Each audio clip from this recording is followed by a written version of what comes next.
In just under 3 days' time, we'll know whether this has been the best season in Tottenham's modern history or the worst. I cannot think of another situation like it. Meanwhile, the transfer merry-go-round has already started, with Real Madrid having made their move to take Dean Howson from Bournemouth for £50 million.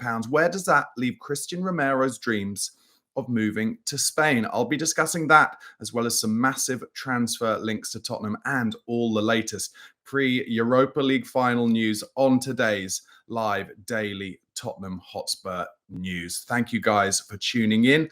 Please do press that like button. Please do subscribe, of course. But with the transfer window coming, I will start with some transfer talk, because let's face it, if there's going to be any positivity going forward this summer, in the worst case scenario that we do not lift the Europa League trophy on Wednesday night, then it has to be in a transfer rebuild. So let's talk about some transfer rumours. But I want to start, as I mentioned in the thumbnail and in the title.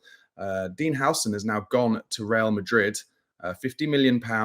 They were the first club to come in and pay the release clause. Howson obviously wanted to go there. He was wanted by Spurs, and I think Arsenal and Liverpool and Chelsea were certainly in the running for him as well. However, he's gone to Real Madrid, and of course, Real Madrid were one of the clubs supposedly in for Christian Romero, and that seemingly just leaves Atletico Madrid now as the club, that Christian Romero would like to go to.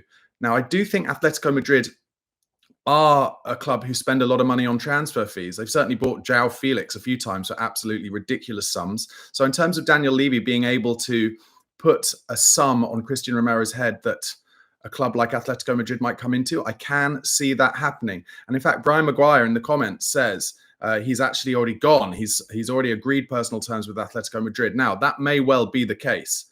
I don't doubt that Atletico Madrid will have been talking to Christian Romero's people. However, in terms of Daniel Levy having agreed a deal with Atletico Madrid, no, I don't think that will have happened yet. And actually, I don't think that will happen until well into the transfer window. First of all, Daniel Levy will want to see what happens in the Europa League final.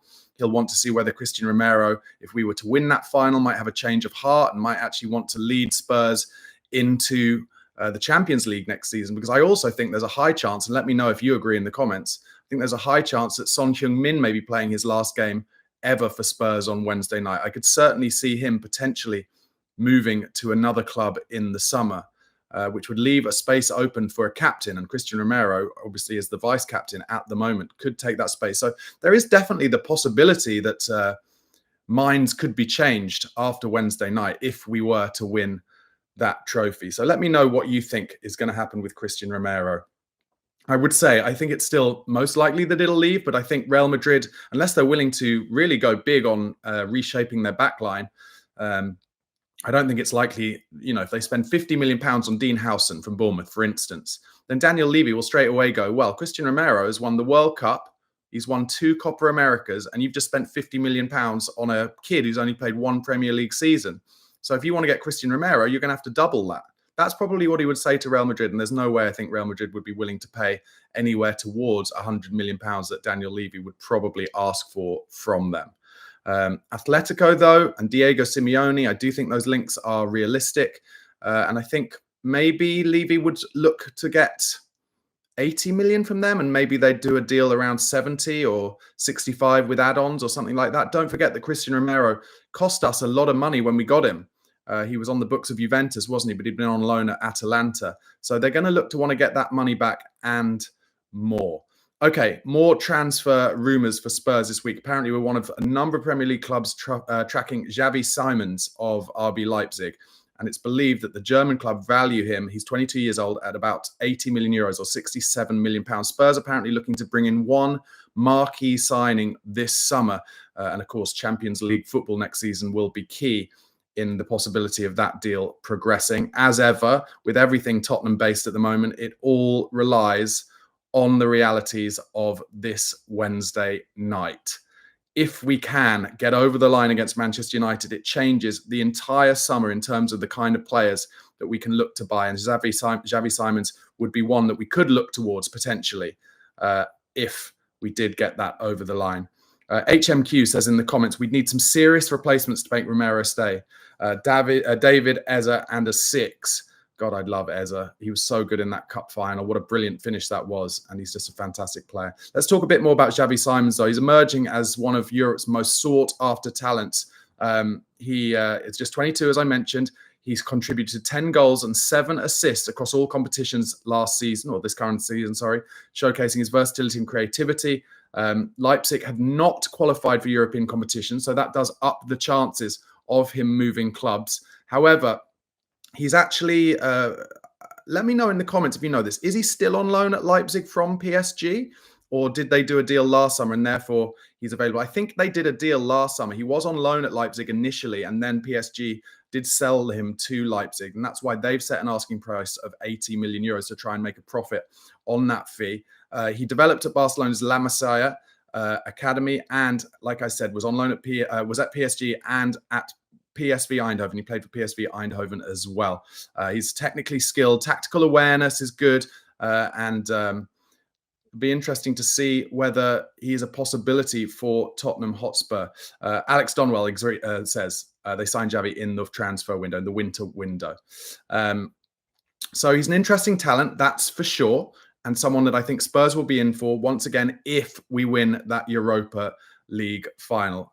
Coy's in the comments says, let's win Europa and dunk on Arsenal. And Ryan South says, hi Barnaby, how are we feeling for the final? Come on, you Spurs from Melbourne. Thank you for your questions, guys. Please do, if you're watching, get in the comments. Please do press a like if you haven't already. The more likes that we get on this video, the more will get seen by other Spurs fans.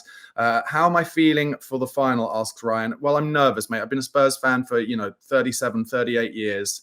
My experience tells me I shouldn't get excited. I do feel like there's something different this time. I feel like, I don't know how you feel, let me know in the comments, but I feel like amongst the Spurs fan base, amongst the Spurs fraternity, there is a different feeling about this. There is more feeling of genuine hope, like genuine, we could potentially do this rather than like, oh, it's never going to happen. But my experience tells me not to get too excited. But it definitely could happen. We'll see. It definitely could happen. Jay Ashraf in the comments says, hi, Barnaby. Could be BS, but a bit concerned with the links to the Ajax boss. Bit too emotional and inexperienced and blew a 9-point lead. I don't doubt that you're suggesting he's emotional because there was a video of him crying after they didn't get the title over the line. PSV won that title race on the last day of the season yesterday. I wasn't aware that they'd blown a 9-point lead. He's quite young, isn't he? I think he's only 38. But he's undoubtedly kind of turned Ajax around. They were definitely in a hole for a season or two before he came in. I will get on to the story because it's linked to the story that Fabio Paratici is looking like very much like he's coming in at Spurs, and he will have a big say on the next manager if indeed Tottenham will have a new manager going into next season. All the reports are that will be the case, although once again, like I said with Christian Romero, things can change after you win a big trophy. And if we were to get that over the line, then maybe it would change with Ange as well. So let's see. But I will be talking about the manager's job and Fabio Paratici in the sporting director role in a bit. So stick with us for that. Another rumour, Tottenham have stepped up their pursuit of Lyon attacking midfielder Ryan Cherki.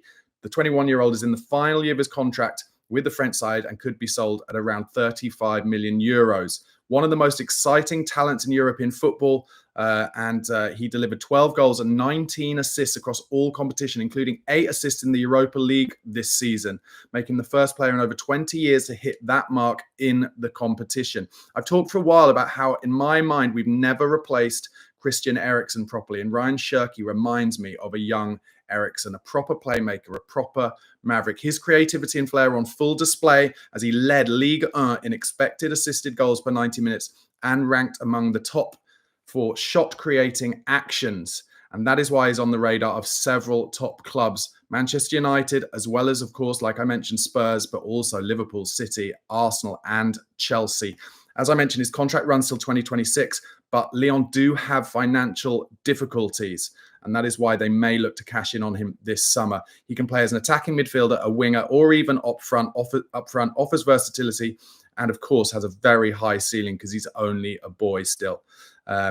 Let's see what happens with Ryan Cherki. He's one I would get super excited about. As we know, Daniel Levy and Johan Lange and Paratici, if he's back involved, they will be looking at the cheaper transfer market where players are running down their contracts. And with only 1 year left on his contract, that is definitely a possibility for Spurs.